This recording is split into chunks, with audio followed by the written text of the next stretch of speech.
Бывают моменты, когда люди поступают от боли.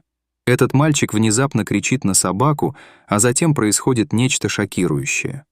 Райан гулял в парке, но он не смотрел на прекрасные деревья или на птиц, поющих вокруг него. Он никогда не чувствовал себя таким одиноким. Раньше он любил этот парк, но не был здесь уже несколько месяцев, хотя тот находился через дорогу от их дома. Сейчас парк только огорчал его. Семья Райана считала, что для него будет хорошо прогуляться на свежем воздухе, но он просто хотел поскорее вернуться домой. Внезапно из-за деревьев выбежала огромная ньюфаундлендская собака. Вид собаки испугал Райана, но он не был заинтересован в том, чтобы видеть пса. Он отпрыгнул назад и крикнул на собаку, чтобы та уходила, но то, что произошло дальше, шокировало его полностью. Всего за секунду до этого он думал о давних временах, когда гулял в этом же парке со своими родителями. Он был намного моложе и обожал посещать парк, наблюдая за животными, которые там жили. Это было его любимым занятием в детстве. В тот день его родители неохотно уговорили его покинуть парк, пообещав сюрприз. После долгой поездки на машине они приехали на ферму с сараем, полным пушистых щенков Ньюфаундленда. Они были очаровательны, и мальчик не мог дождаться, когда поиграет со всеми ними. Все щенки были еще очень маленькие, и фермер с родителями предупредили его, чтобы он был осторожен. Некоторые щенки боялись мальчика и не хотели сразу играть. Но одна самочка быстро попыталась поиграть с ним. Когда к ней присоединились другие, ей не понравилось, что приходится делить его внимание. Она прыгнула на него, а когда он не обратил на нее внимания, она укусила его за штанину. Смеясь, он побежал, а щенок бежал за ним по пятам. Когда мальчик устал, он сел, щенок забрался к нему на колени и заснул. Он видел, как его родители смотрят друг на друга и улыбаются. Райан влюбился в щенка. Было очень весело играть со всеми щенками, но маленькая собачка на его коленях завоевала его сердце. Его мать присоединилась к нему и предложила забрать щенка домой. Быстро выбрав ту, которая была у него на коленях, мальчик возликовал. Он осторожно поднял щенка, разбудив его. Обняв маму одной рукой, а другой прижимая к себе щенка, он подбежал к отцу, создав вихрь радости. Это был лучший день в его жизни. Обратная дорога домой была согрета теплом щенка, свернувшегося калачиком у него на коленях. Он назвал ее Скай, и они стали неразлучны. Они совершали долгие прогулки в парке, через дорогу и играли целыми днями. Он пошел в школу, а она ждала его дома, когда он возвращался.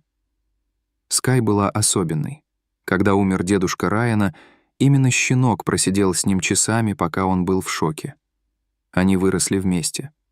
Райан становился подростком, и ему даже разрешали брать Скай в парк на прогулки одному.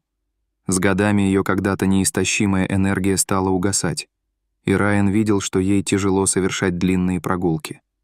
Иногда ему приходилось нести ее домой, когда наступала усталость. Тем не менее, преданность мальчика не знала границ.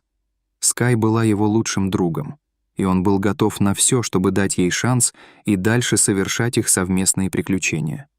Скай была рядом с ним большую часть его детства, и он был полон решимости сделать все, чтобы сделать ее золотые годы приятными. К сожалению, никто не может предсказать будущее, и происходят вещи, которые меняют все наши планы. Мальчику предстояло узнать об этом ужасным образом. Они больше не совершали долгих прогулок, иногда просто гуляли по двору дома. У них был бассейн, и Скай с удовольствием дремала на одном из шезлонгов, пока Райан плавал. Было странно видеть, как спокойной она стала, ведь в юности она постоянно ловила птиц, которые прилетали в их сад. Мама Райана сердилась на собаку за это. Она любила птиц и развесила кормушки по всему заднему двору, но теперь стало опасно их кормить, потому что тогда собаке было проще достать их. Скай когда-то была невероятно быстрой. Она могла поймать птицу, прежде чем та успевала улететь. Поэтому они перенесли кормушку в другую часть двора, куда Скай не могла добраться. Они также повесили ей на ошейник колокольчик, по крайней мере, теперь птицы могли услышать приближение собаки.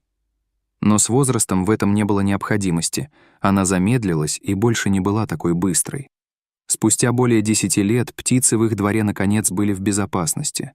Собака могла стареть, но они любили ее еще больше, чем когда она только появилась у них. Райан обожал Скай, и это сделает то, что произойдет дальше, еще более трагичным. Однажды они играли во дворе, когда произошло что-то ужасное. К ним часто забредали зверьки из парка через дорогу, но этот был другим. Он изменит их жизнь. Мальчик и его собака играли в мяч, а потом тот покатился под каменную декорацию, которую мама Райана поставила в саду. Райан подошел, чтобы поднять мяч, но, наклонившись, он внезапно оказался лицом к лицу со змеей, которая встала вертикально. Змея зашипела на мальчика, а он попытался стоять совершенно неподвижно. Райан знал достаточно о животных в этой местности, чтобы понять, что это была одна из самых опасных змей, обитающих здесь. Внезапно змея бросилась вперед, и в тот же миг Скай прыгнула перед Райаном, свирепо рыча на змею. Когда Райан отпрыгнул назад, змея скользнула прочь, исчезнув из виду. Затем он посмотрел на Скай, и она лежала на земле. Ее укусили в верхнюю часть лапы. Собака стонала тихо, в ее глазах даже были слезы. Райан закричал, чтобы родители пришли и помогли ему. Они выбежали наружу, и как только увидели собаку, поспешили оказать ей неотложную помощь. Объяснения могли подождать, пока они не сядут в машину. Дыхание собаки было очень поверхностным, ей было плохо. Поездка к ветеринару казалась семьей вечностью. Райан, обычно сдержанный в проявлении эмоций, не мог сдержать слез. Тихим голосом он умолял собаку держаться. Обычно стоический подросток проявил глубину эмоций, осознав серьезность положения своего лучшего друга. Это разбило сердце его родителей.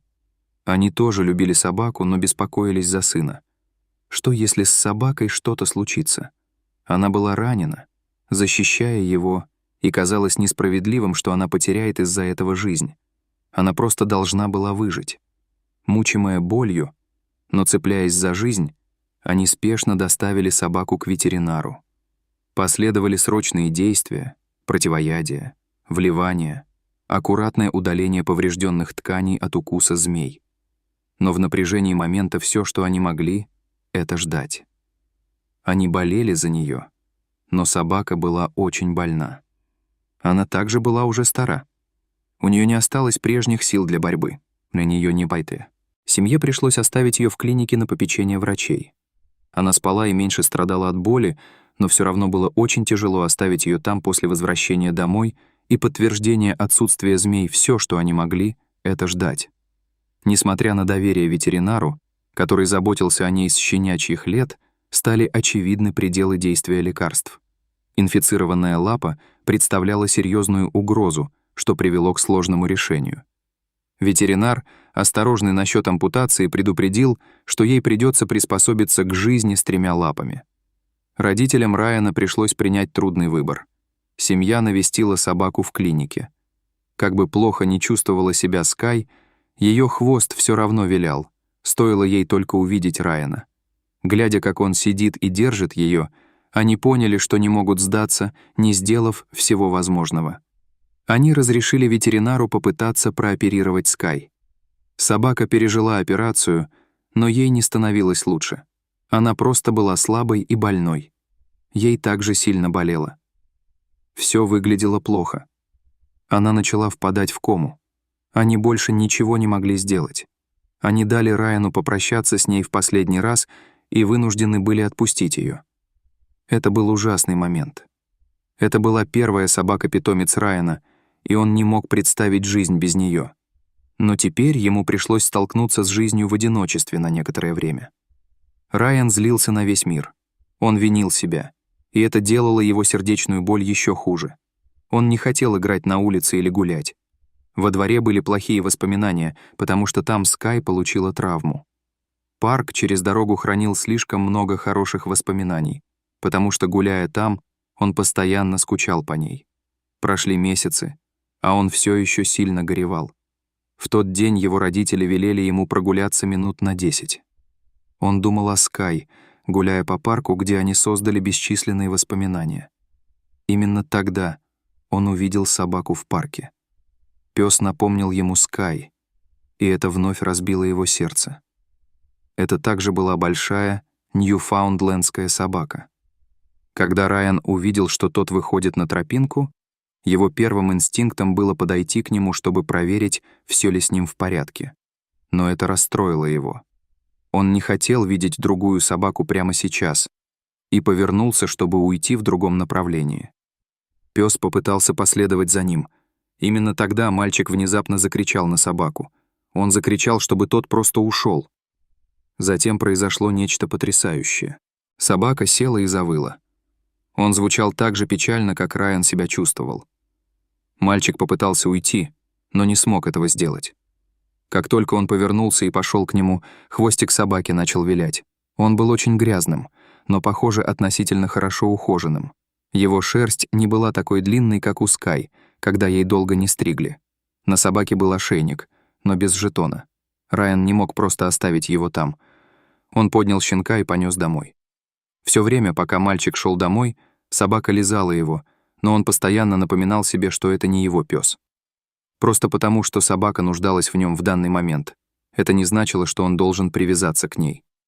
Он любил животных, и было легко начать заботиться о ком-то, но он знал, как сильно болит, когда что-то идет не так. Родители Райана были шокированы, когда увидели, что их сын бежит с собакой на руках. Где он нашел собаку? По крайней мере, на этот раз собака не была больной. Она просто была голодной и жаждущей. У них все еще оставалась собачья еда в банках, и они накормили пса, а затем отвезли его к ветеринару. Райан очень заботился о собаке, и его родители переживали, не привязывается ли он слишком сильно. Они отвезли собаку к ветеринару, где обнаружили, что на ней был чип. Ее звали Бадди, и, просканировав чип, они нашли контактный номер и адрес. Телефон все время был занят, и они решили поехать по указанному адресу. Перед домом стоял грузовик для переезда, и к ним выбежала женщина, когда они остановились. Она заметила собаку на руках у Райана. Женщина плакала, обнимая Бадди. Они всюду искали собаку и переживали, что не смогут найти ее до отъезда. В сердце Райана упало. Он тайно надеялся, что у собаки может не быть семьи, которая любит ее. Она так напоминала ему Скай, а из-за того, что пес казался грустным, мальчик связался с ним. Затем женщина рассказала им, как Бадди сбежал. Была сердцераздирающая причина, почему собака казалась такой печальной. Женщина перед ними была не хозяйкой Бадди, а дочерью ее хозяйки. Она взяла Бадди после смерти мужа, чтобы та составляла ей компанию. К несчастью, позже она заболела, и Бадди верно была рядом с ней во многие трудные моменты. Что удивительно, она даже была там, у ее ног на кровати, вплоть до самого конца. Однако после ее кончины собака по непонятной причине сбежала, когда люди входили и выходили из дома. Семья была очень обеспокоена. Они знали, как сильно их мама любила эту собаку, и потерять ее в то же время было сокрушительно. Казалось, что они подвели свою мать. Они полагали, что Бадди поняла, что ее хозяйка ушла, и ей больше не нужно быть там. Они искали Бадди повсюду и не могли найти ее. Сейчас они собирали дом своей мамы и переживали, что уедут из штата, так и не узнав, что случилось с собакой. Выражая благодарность за нахождение Бадди, возникла новая проблема. Ни у кого из членов семьи не было немедленного решения, куда определить Бадди. У каждого были свои питомцы, и было известно, что Бадди не ладила с другими собаками. Несмотря на эту дилемму, услышав о проблеме, Райан сразу предложил решение. Его родители были шокированы, он не хотел другую собаку, но хотел эту. Семья с радостью согласилась, что Райан возьмет Бадди к себе. Пока собака продолжала сидеть рядом с Райаном, между ними образовалась видимая связь. Довольные, они были спокойны, зная, что Бадди нашла хороший дом. Они щедро поделились любимыми игрушками собаки и обеспечили ее собственной кроватью и вещами из прежнего дома. Изначально, не желая даже смотреть на собаку, Райан и Бадди постепенно стали ключевыми в исцелении друг друга. Спасибо за просмотр, присоединяйтесь к нам снова для еще большего количества невероятных историй.